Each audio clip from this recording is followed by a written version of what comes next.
Hey guys, how's it going? Hope you're doing well. My name is Crown, and today I'm going to read you some very interesting stories that I hope that you're gonna love. And now, without further ado, let's go!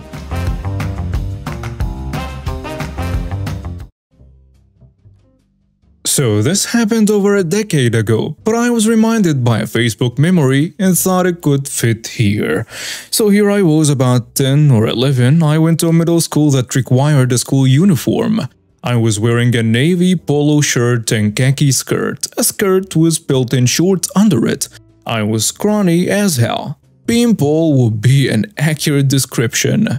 Well, after school one day, my brother and I went to a major chain electronics company to get a new mouse for the family desktop computer. The company uniform was a royal blue shirt with a yellow tag logo and khakis, so I looked like a miniature employee. Well, my brother spends about 45 minutes searching the video game aisle for games he couldn't afford. I wander the store. I'm in the laptop case section by the back wall when I see a little old lady trying to grab a bag from the top shelf but can't straighten enough to reach it. She sees me approach and lights up. "Excuse me, miss. Would you mind helping me get the purple bag?" I'm 11, was taught to help my elders, and had nothing better to do. I could barely get it since I was still short as hell, but I got it off the hook. "Here you go, ma'am." "Thank you so much. My granddaughter just got a full scholarship to school, and purple is the school color." "Wow, a full scholarship? She must be super smart." "She is. She's a good girl." The little old lady then wanders off towards the front counter, but I hear her mumble, "I swear they get younger every year." Stop. This is a happy ending. I wish this was where the story ended. But alas, it did not stop there. About 5 more minutes pass before I hear a toddler shrieking, "Baño, baño, mommy." The kid probably was about 3 and his mom was looking around frantically while talking to the boy in Spanish. Well, as a regular to the store, I knew there wasn't a public bathroom. I also knew very little Spanish at the time, so I did my best.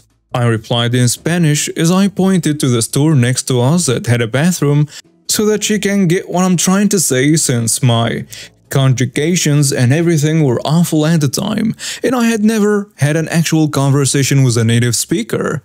I'm still not fluent and don't claim to be. She understood what I was trying to say and thanked me. She said something I didn't understand before picking up her kid and rushing off. Well, she left her purse behind. I felt awkward walking away and leaving it there unattended, so I lingered while waiting for her to come back. Well, another 5 minutes pass and she still isn't back. I am really bored at this point, so I start straightening products on the shelves. When up comes a couple. 2 typical Karens. Well, Mr. and Mrs. Karen walked up to me. The man has a cart loaded down with a TV and a bunch of other stuff. The woman walks up to me and looks down at me with a disgusted look. Mrs. Karen says, "They are packed up at the register." "I'm sorry?" "You should be. You need to check us out right now." I don't work here." "Yes, you do." "No, I don't. I've seen you help 2 other customers already, and you are cleaning crap right now." "Sir, I really don't work here. I'm just hanging out here after school and…" The Mrs. Karen interrupts. "You little lying trash. You don't want to help us. Is it because we're not white? Is that it? You're a little racist." Me, who was starting to tear up. "No, I'm not. I was just bored while waiting for…" The Mr. Karen interrupts. "Get your lazy self up to those counters where it belongs and check us out then, before we get you fired, racist twitch." Me starts backing away because, well, I'm scared at this point. But she looms over me and says, "Don't you dare walk away from me." She then shoved me and I fell into a new video game console display, knocking over about 15 boxes. It made a very loud and expensive sounding crash. Cue dismayed employee and older brother showing up finally. Brother says, "Jane, are you okay?" Not my real name, just a generic one that is similar. And the employee asks, "What happened?" Mr. Karen says, "I'll tell you what happened. This racist Twitch employee just knocked the display over on purpose so she could blame it on us." Then Mrs. Karen adds, "Yeah, and at first she said that she didn't work for a slur like us and that we should go back to our country where we belong. People like her shouldn't work here. She should be in prison." Me, an already emotional train wreck of an individual who was in counseling for crippling self-doubt and anxiety, burst into tears. Pathetic. The employee paused and looked me over. "Wait, who are you?" "She's one of the employees here. I saw her helping other customers." My brother says, "No, she's not. She's my little sister." "Don't cover up for a racist brat." "She's 11. She's supposed to be a brat. But she's too nice, honestly. It is annoying how nice she is." Grumpy manager finally comes out of his office and ushers us into 2 different rooms. Police are called because they wanted to press charges against me. Well, the police show up and are taking statements. Now they are also accusing me of assault and theft. My mom came from the grocery store next door to pick us up and go home. I was directed to the manager's office. The police came in to take my statement and I tell them my side of the story. They ask if I have any ID and I pulled my 5th grade student's ID for a local elementary school. One of the officers looks at it and asks what teacher I have. "Miss M, sir." "Really? My daughter is in that class." So I read his last name off his uniform and I recognized it as my good friend from school. "Are you Mary's dad?" "That would be me." "Are you the Jane she's been trying to have a sleepover with?" I nodded. "Well, we have your statements and have watched the footage." Mom asks, "Footage?" "Yeah, the whole thing was on tape, including Jane helping some other customers, them yelling at you and the woman pushing you into that display and then blaming you for it." Mom says, "Really? Thank God. Would you like to press charges?" After that, the 2 were taken away in handcuffs, and we pressed charges. And while they were taken away, the man screamed threats at me and kicked the officer. As he was being placed in the police car, the Hispanic woman, who I had helped, walked up beside my family and said, "That guy's crazy." I turned to her and stared in awe and a bit of confusion. She says, "Yes, I speak English." "Oh, sorry, I didn't mean to assume. I just heard you talking in Spanish earlier, so..." "Oh, don't worry about it. It was sweet that you were trying so hard to be helpful. Keep practicing." After that, my mom always took us home to change out of our school uniforms before we went to the store. This happened a few years back when I worked at a hotel. I myself was initially employed as a maintenance engineer with simple responsibilities: test pool chemicals, replace filters, room maintenance, and so on. However, during the spring I was changed to overnight pulling security while one of the night guards was heading to do his 2 weeks of army training. Luckily for me, I was also getting paid slightly more for the overnight shift, so I didn't complain much. As a night guard, you had to be keeping the peace around the hotel, all 6 floors. This wasn't a hassle because I had a backup guy with me most nights, so I wasn't alone handling some ruffians whenever they caused a stir. One night, I believe it was a Friday, and my partner called in. We had a group of adults hanging by the pool around 11 p.m. after the pool was closed half an hour earlier. It was something I was used to, so I entered the pool area and told them, party of 6, that the pool was officially closed at 10:30. I got a couple scuffs and some complaints after, but they weren't in a hurry to get out. Taking their sweet time to get out, dried off, and out to the elevator. I noticed they left around 9 bottles of alcohol near the pool and had to clean up after them. No big deal. Around 30 minutes later, we got a noise complaint from the 5th floor where some people were playing some loud music next door, and I told the front desk lady that I would check it out.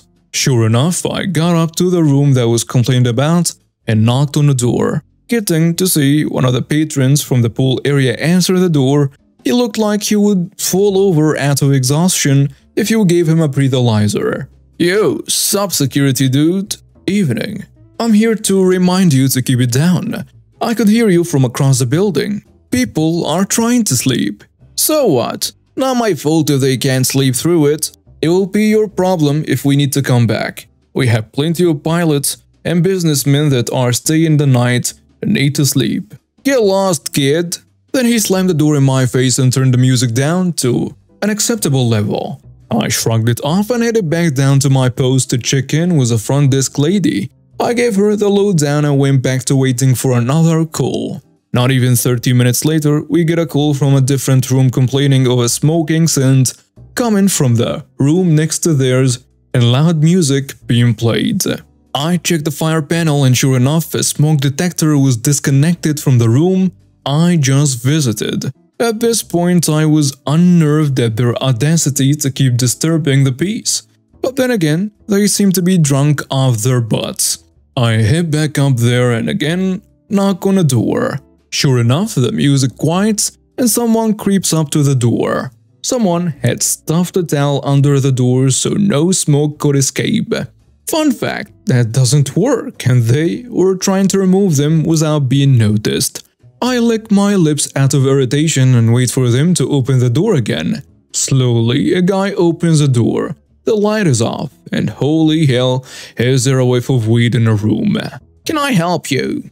Yeah, we got a complaint that your music was loud. We got an alert saying your smoke alarm was disconnected from your wall. Is everything alright? Get lost, we're fine. Why do you people have to be so nosy? Well, for one, I am here to keep the hotel from going to hell. And two, I am one of the maintenance people here. If your smoke head is acting up, I need to ensure it is working properly. Well, you can't right now. It's too dark in here to see. I smirk at him and flip the light switch. Lo and behold, he and his party were getting lit like the 4th of July. They had little baggies on the floor filled with a green leaf goodness, a couple Zeppos, and broken liquor bottles all over. This was when all mess started. What the heck, man? We're trying to sleep here. Looks like you're doing more than sleeping. What's in those baggies? None of your business. Now get the hell out. Absolutely, because I'm kicking you out and finding the room for smoking. Chill out, jerk. We're not even smoking cigarettes. I'm pretty sure you don't have any cigarettes in there, especially from what I'm seeing and smelling. I'm partial to getting the police involved here real quick. But I'll tell you what, you can get out, take the fine and find another hotel. Or I call the local police and have you arrested for possession. Me and my partner were fairly lenient on drugs. As long as you took the fine and left, we didn't do much else. Oh, screw you. I've had it with you rent-a-cops. You have 15 minutes to grab your stuff starting now. I shut the door and start walking towards the elevator, feeling a bit irritable but shrugging it off as I walk. A couple seconds later, the door opens. I don't think much of it, but in an instant I feel something slam into the back of my skull with a strong force. I lunge forward and turn around to see the same douchebag I just talked to grab an unopened bottle of ale and smack me in the back of my head with it. At this point I am livid. Bear in mind I'm not the strongest guy, but I can take a hit. 5'8" and around 250 pounds, so I'm a bit on the heavier side. I glare at him straight in the eye. Out of his drunken vigor, he decided to take another swing at me. I plucked the bottle with my arm and pulled out my baton, knocking the inside of his knee in to get him to fall forward. As he did, he dropped his bottle and I quickly kneed his back so he fell onto the ground and cuffed him. He squirmed and cursed me out, waking up most of the floor and having a couple people come out of their rooms to see the commotion. The other party people were shaking and scurrying towards the elevator with their belongings, where I followed after them and headed down to the lobby. The first girl asks, "Are you going to arrest him?" And the second one says, "Oh my god, he could arrest us too." Then the douchebag says, "No, he's a coward. He won't arrest you, just likes showing off." I say, "No, I can't arrest you. I will leave that to the police." Because you're too much of a loser to be a cop. We arrive at the lobby and the rest of the party pulls for the other elevators to the ground floor so they can get out of the hotel. I bring the guy down and throw him into a chair and tell the front desk lady, who was panicking at the time because I'm pretty sure I was bleeding, adrenaline is a wonderful thing to have. I told her to call the police. She gets on the phone with him and says it'll be 30 minutes. The guy is sitting in a chair, shouting profanities till an officer comes about 35 minutes later. The officer walks up to the desk and turns to the guy. The officer shook his head slightly in disbelief because he recognized the guy. Turns out he had a warrant for his arrest in another city for possession, selling, assault, and attempted murder. The officer wasted no time calling up his buddy who must have been waiting downstairs in a squad car. The officer asked if he assaulted me and if I wanted to press charges. I declined but did mention that there was a stash of drugs and paraphernalia up in a room. His backup arrived and kept an eye on the suspect. We went back to the room and sure enough, there were still some drugs hiding in cracks and creeves. The toilet bowl, the sink, even under the mattress. I guess there was about 3 or 4 pounds of just drugs. Not entirely sure how I came to that conclusion though. We went back to the guy who denied having possession of any drugs until the officer dangled a baggie in front of him. He was escorted down to the squad car downstairs and that was the last I heard of him. Funnily enough, a few days later I found out that the room wasn't in his name but one of the girl's names. Turns out she was also wanted and her card had the billing address where she was actually living, with the second girl. Overall, I had one of the worst nights of my life, but I digress. My head hurt for a week, no major bleeding but there was a bump. Was it worth it? Probably. Okay, yeah, it was totally worth it. So we have 3 office cars for my job. 2 are newer hybrid SUV and a hybrid Toyota. One is an old hag Honda that no one likes driving, so it mostly just sits and collects dust. The hybrids park across from one another, noses facing. One of the higher-ups likes to nitpick the most random stuff and me being admin assistant, I get to do the stupid tasks that he can't be bothered with, like putting paper in the copier when it runs out. Which actually his boss has given him a hard time about because I was busy with other things, and I'm in the middle of doing something else. On a few occasions, he's asked me to go into our parking garage and move the cars closer together because, allegedly, someone doesn't pull close enough for him to get out, even though none of us have that issue. He also pulls the SUV like a foot over the line, making the other car not be able to pull in fully. So last week I was feeling extra malicious after he said I needed to go get him 2 dozen cookies for his meeting starting in 30 minutes. Mind you, it's 2 p.m. He could have easily asked earlier that morning when I had time. On my way back in, I made sure to pull the Toyota as far forward as possible. It even has one of those "you're too close" beep sensors that I totally ignored. Of course, the SUV is also like a good foot over the front line, so this is extra fun. I came in the next morning to the bank staff laughing and passing a phone around. It's a picture of the 2 hybrids so close together that you can barely fit a piece of paper between the bumpers.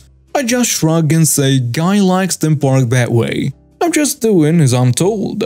They have not stopped laughing about it all this week, and the guy hasn't asked me to move any of the cars or run last-minute stupid errands since. And now we have reached the end of today's stories. Thank you for watching and see you next time.